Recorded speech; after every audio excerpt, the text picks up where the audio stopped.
Welcome back to Bar Girl Baddies. Today's story hits different because it's not about a man who fell for the wrong woman or lost everything to a scam. It's about something more subtle and maybe more universal. It's about a guy who thought he could solve his problems by changing his location. First, he left England for Pattaya. Then, when Pattaya got messy, he fled to rural Thailand thinking the rice paddies would save him from himself. Spoiler alert, they didn't. This is the story of Marcus, a 34-year-old software contractor from Manchester who discovered that no matter how far you run, your problems pack themselves into your suitcase and follow you everywhere you go. He thought the bar girl drama was something that happened in Pattaya, in the neon and noise of Walking Street. But out in a village in Isan, surrounded by nothing but fields and chickens and silence, he learned that the drama was never about the place. It was always about him. Before we dive in, drop a comment and let me know where you're watching from. Have you ever tried to escape your problems by moving somewhere new? Did it work? And if this story resonates with you or you've been through something similar, hit that like button and subscribe. Trust me, you're not alone in this. Alright, here's Marcus. I'll be honest with you, my life in London wasn't terrible. That's almost what made it worse. If things had been properly awful, I could have pointed to something specific and said, that's the problem. That's what needs fixing. But it wasn't like that.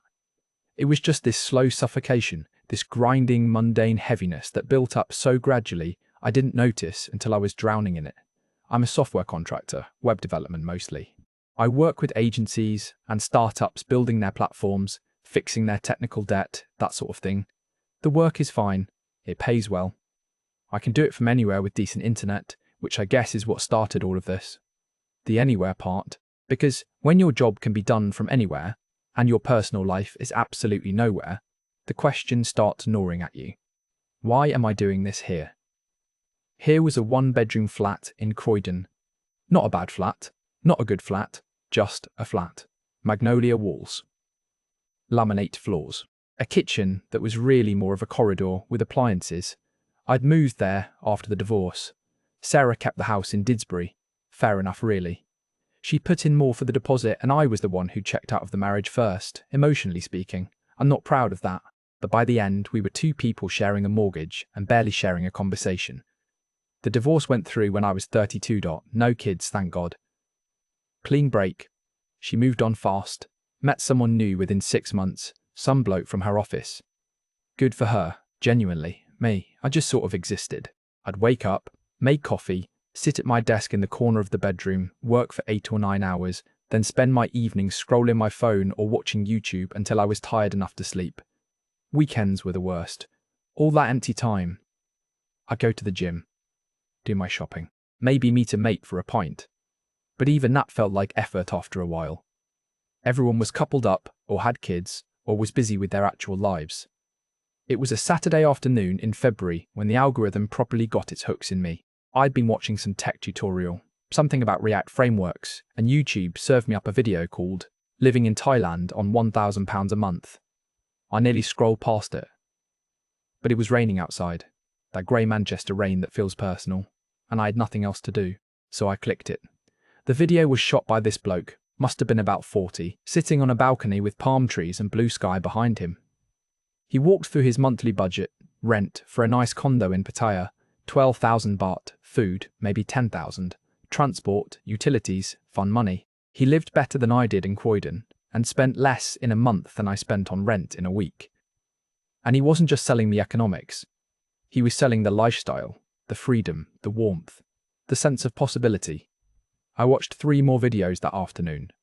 Then I watched a dozen more that evening. Then I fell into the rabbit hole properly. There's this whole universe of expat content. Blokes filming their daily lives in Thailand, walking tours of different neighbourhoods, cost of living breakdowns, dating advice, visa tips. Some of it was clearly bullshit. Guys flexing with rented supercars or showing off their 20-year-old girlfriends like trophies. But some of it felt real. Guys just living normal lives in an abnormal place, working remotely, enjoying the weather, building communities. The idea took root slowly. At first it was just fantasy. The way you might daydream about winning the lottery. But I had a skill set that travelled. I had no mortgage, no kids, no ties. My mum lived in Spain most of the year anyway. My brother had his own family. My mates wouldn't miss me any more than they already did. The more I thought about it, the more it stopped being fantasy and started being plan. I spent 2 months researching visas, cost of living, best cities for digital nomads. Chiang Mai came up a lot. Bangkok, obviously, but Pattaya kept appearing in my feed, and there was something about it that pulled me in. I know what you're thinking. Pattaya has a reputation. But that was almost the appeal in a weird way. It felt honest about what it was. No pretense. Just a beach town that had grown up around tourism and nightlife and people living outside the normal rules. I told myself I'd go for 3 months. Try it out. If I hated it, I could come home and I'd only be out the cost of the flights and a few months' rent. But deep down, I think I already knew I wasn't coming back. Not soon, anyway. Because what was I coming back to? I booked the ticket on a Tuesday night in April, after 3 pints at my local. One way to Bangkok. I'd arrive in May, just after Songkran, which the internet told me was Thai New Year, and basically one massive countrywide water fight. Sounded mental. Sounded brilliant. The next 6 weeks were a blur of preparation.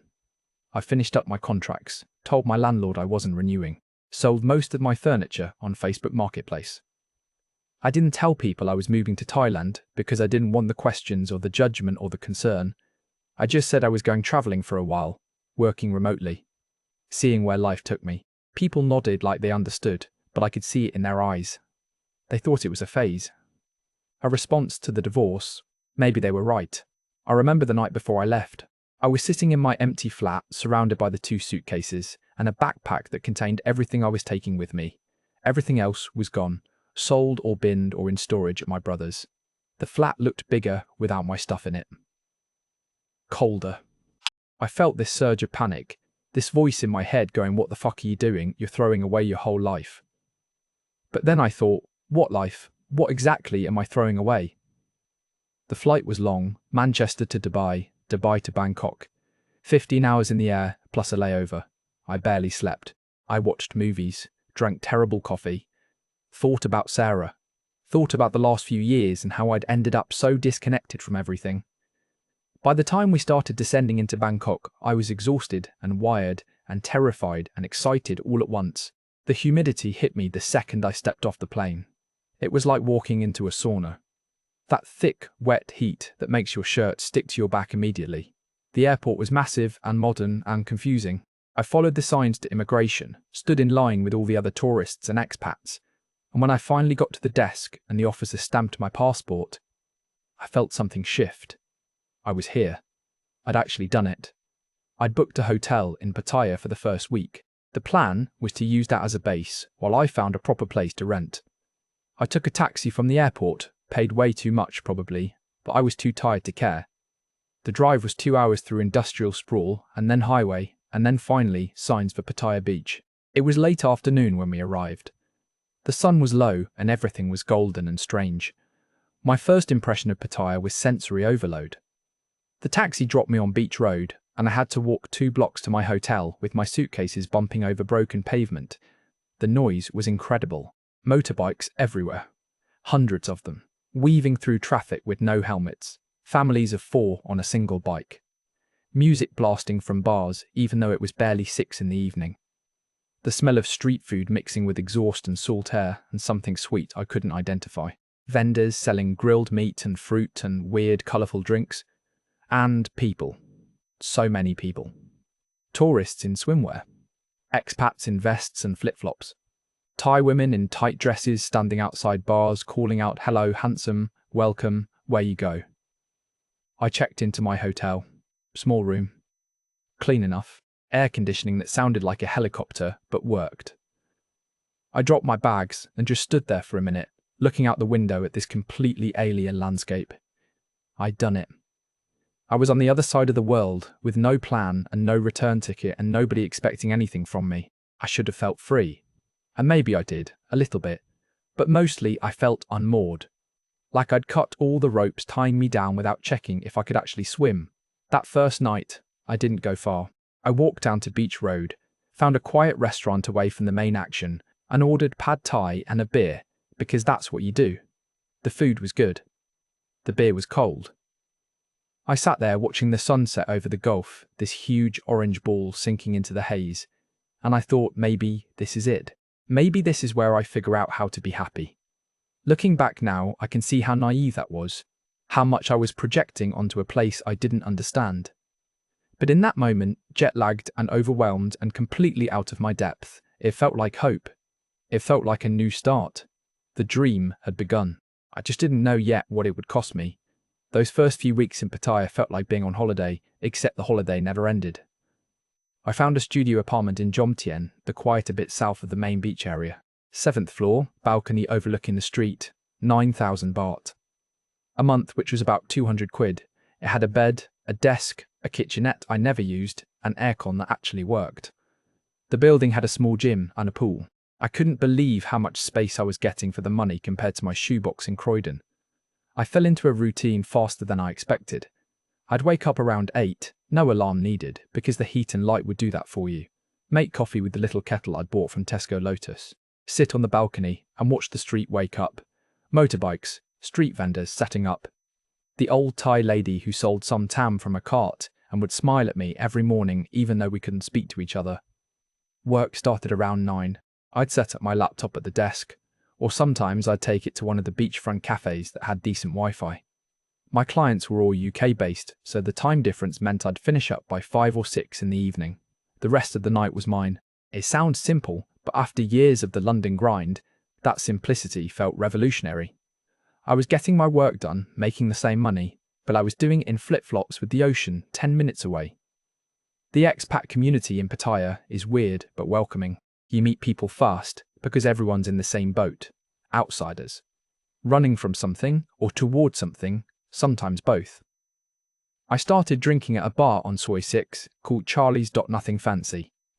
Cheap beer, sports on the TV, a mix of older expats and younger guys like me who were working remotely.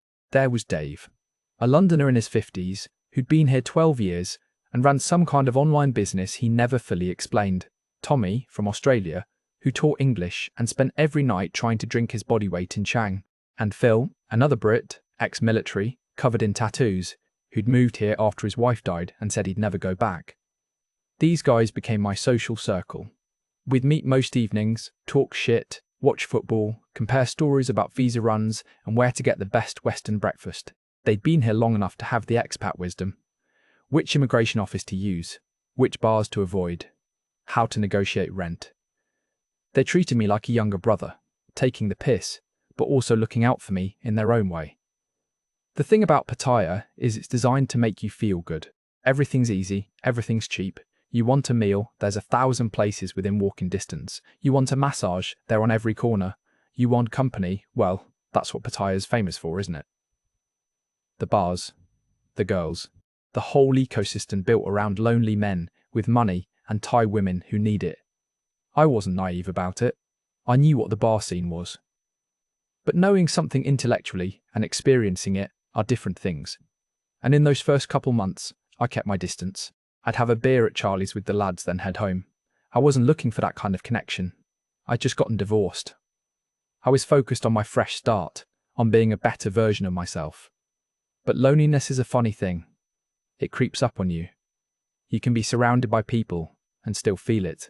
I'd be at the bar with Dave and Tommy having a laugh, and then I'd go back to my empty apartment and the silence would feel massive. I'd video call my mum in Spain and she'd ask if I was eating properly and if I'd met anyone nice. I'd lie and say everything was great, because it was great.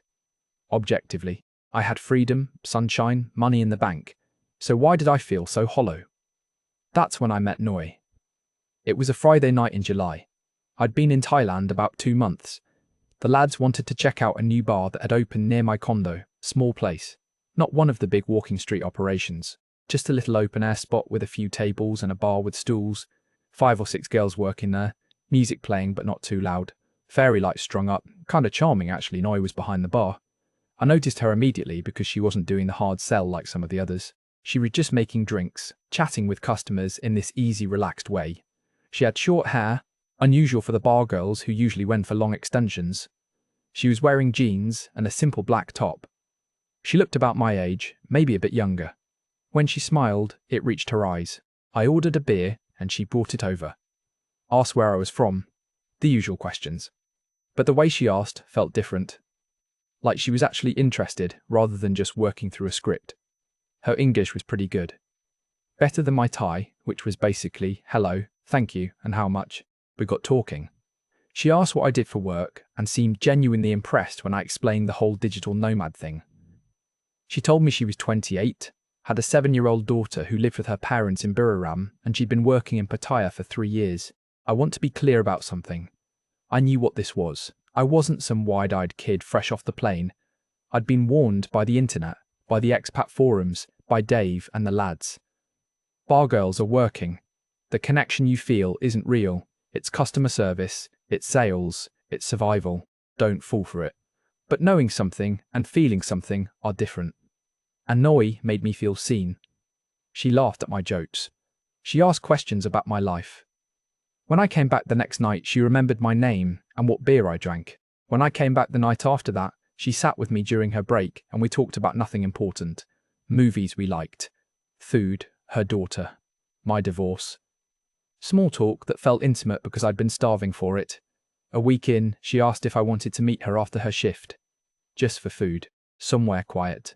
Not a date, she said, just as friends. I said yes. We went to a little Thai restaurant away from the tourist strip. She ordered for both of us. The food was incredible. We talked for 2 hours. She told me about growing up in Isan, how her family were rice farmers, how she'd come to Pattaya because there was no money in the village. She'd gotten pregnant young, the father had disappeared, and now she was doing what she had to do to support her daughter and her parents. I asked her straight up if she was telling me this to get money from me. She laughed and said yes, probably, but it was also the truth. I appreciated the honesty. It felt like a crack in the performance. Like I was seeing something real. We started seeing each other most nights. She'd finish her shift around midnight and we'd go eat or just walk along the beach. Sometimes she'd come back to my apartment and we'd watch Netflix until she fell asleep on my couch. It felt domestic. It felt like I wasn't alone anymore. Then one night she asked if I could help her. Her daughter needed school supplies. Maybe 2,000 baht. About 40 quid. She was embarrassed to ask. I gave her 5,000, told her it was fine, I wanted to help. The look of relief on her face made me feel useful in a way I hadn't felt in years. After that, it became a pattern. Her motorbike broke down. Her mother needed medicine. The school fees were due. None of it was huge amounts. 3,000 baht here, 5,000 there. Maybe 10,000 once when her brother got into some kind of trouble. I told myself it was fine, I could afford it. This was part of being with someone from a different economic reality, and she always asked nicely, always seemed genuinely grateful. But looking back, I can see how the frame shifted. At first, I was paying for her time at the bar. Bar fines, they call them. You pay the bar to let the girl leave early. 500 baht usually. Then I started sending her money so she didn't have to work at all. Then I was covering her rent so she could move out of the place she shared with 3 other girls. Then I was paying for her daughter's everything because that's what good men do, right? They help. My spending in general went up. I was eating out every meal. I'd buy rounds at Charlie's. I'd take Noi shopping and tell her to get whatever she wanted. I bought a new laptop because mine was getting slow. Got a gym membership at a fancy place instead of using the basic one in my building. Started taking taxis everywhere instead of using motorbike taxis or walking. I was spending maybe 80,000 baht a month, about 1,800 quid. Double what I'd budgeted. But I was making good money from my contracts and I told myself I deserved this. I'd spent years being sensible, years being responsible, and where had it gotten me? Divorced and lonely in Croydon. Now I was actually living. Now I was happy. Except I wasn't. Not really. Because the more I gave, the more Noi seemed to need. And the more I gave, the more I wondered if she'd stay if I stopped. I never asked her directly. I was afraid of the answer. She started bringing drama too. She'd show up at my condo crying because another customer had grabbed her at the bar. She'd disappear for days, then call me at 3 a.m. drunk and upset about something she wouldn't explain. She'd tell me she loved me, but then I'd see her online on Facebook flirting with other guys. When I confronted her, she'd say I was jealous, that I didn't understand Thai culture, that she had to be nice to customers, it was her job. I started drinking more, not just socially at Charlie's, but at home, alone. I'd finish work and crack a beer at 5. Then another. Then another. By the time I'd meet Noi, or the lads I'd already have a buzz going. Nobody said anything. Everyone drank in Pattaya. It was part of the lifestyle. My work started slipping, not dramatically. I was still hitting deadlines, but I wasn't taking on new projects. I'd do the minimum to keep my existing clients happy, and then I'd clock out. I stopped going to the gym, stopped video calling my mum because I didn't want her to see how bloated I was getting, stopped posting in the expat forums because I didn't want to admit I was becoming exactly the type of guy I promised myself I wouldn't be. The worst part was the slow creep of it. There was no single moment where I thought I'd lost control. It was just a gradual slide from, I'm living my dream to, I'm spending too much to, I'm drinking too much to, I don't recognize myself anymore. And through it all, Noi. Beautiful, complicated, probably lying to me. Noi. I knew deep down she had a Thai boyfriend. I'd seen him once on his big bike outside her building. When I asked her about it, she said he was just a friend. Her cousin. Her ex. The story changed. But I let it go because I needed her more than I needed the truth. By November, I'd been in Pattaya 6 months, and I'd spent close to 500,000 baht. My savings were still healthy, but the trajectory was obvious. At this rate, I had maybe 2 years before I'd have to go home broke and defeated. The dream was turning into something else. Something desperate and pathetic. But I couldn't see a way out that didn't involve admitting I'd failed, so I just kept sliding. One more night. One more bar fine. One more transfer to Noi's account. One more lie to myself that everything was fine.